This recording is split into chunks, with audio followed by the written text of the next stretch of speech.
what's going on with the Brooklyn Nets. They fire Kenny Atkinson, and there were reports that a lot of the new players, specifically I think Kyrie was the one we're talking about here, were the reason for it. DeAndre Jordan was asked that question, and I thought he gave an epic response here. Yeah, I'm close to Kyrie, but, Wilson's a new player. Garrett Temple's a new player. We're all new players. So if you go say new players, put it on all 8 of the new players. Okay, so then there's been some. But I think whatever you're saying and whatever the reports are, so. All right, thank you, DeAndre. So how caught off guard were you by that move? I was very caught off by the timing of it, certainly.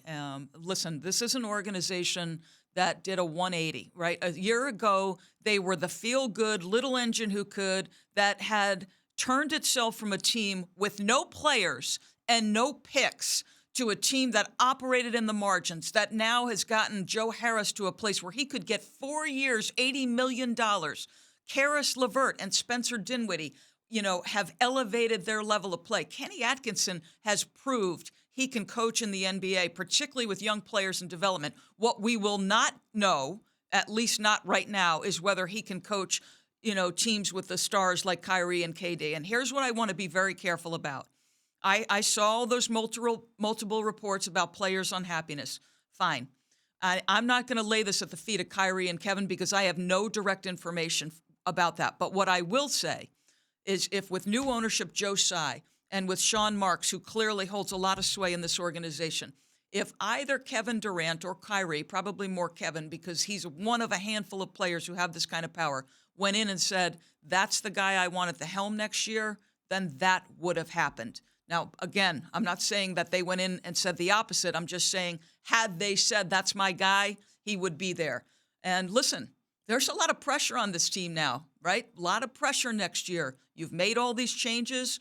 You've decided to basically say we are behind Kevin and Kyrie. We believe we're a championship caliber. We clearly didn't think Kenny Atkinson was that guy because this idea of mutually agreed, I think this is good for Kenny in terms of its timing because now he can watch what happens with all these other jobs that may come open, and the timing may ultimately help one of the tremendous guys in the league in Kenny Atkinson.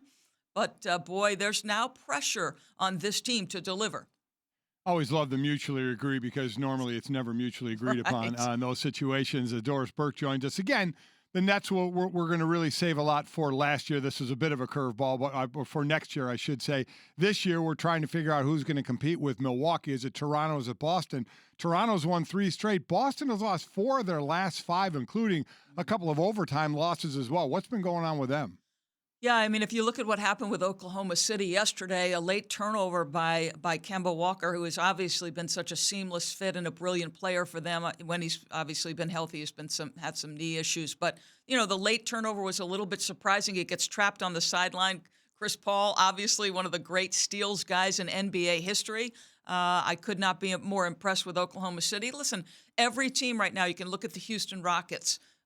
They have gone through periods like this. You can't let 4 turn to 5 if you're the Boston Celtics, however. That's the critical piece for me. You've got to start to stem the tide and get your confidence back up. I still believe in terms of the number of offensive players that Boston can throw at you with Kemba and Jason and Jalen, I like their ceiling a little bit more than the Toronto Raptors. Listen, it's going to be an interesting stretch run in the NBA, especially with what we're seeing out of the Lakers now and how the Bucks will deal with potentially out without Giannis for a while and what that means for them going into the postseason. Thanks so much for watching ESPN on YouTube. For more sports analysis and highlights, download the ESPN app. And for live streaming and premium content, subscribe to ESPN+.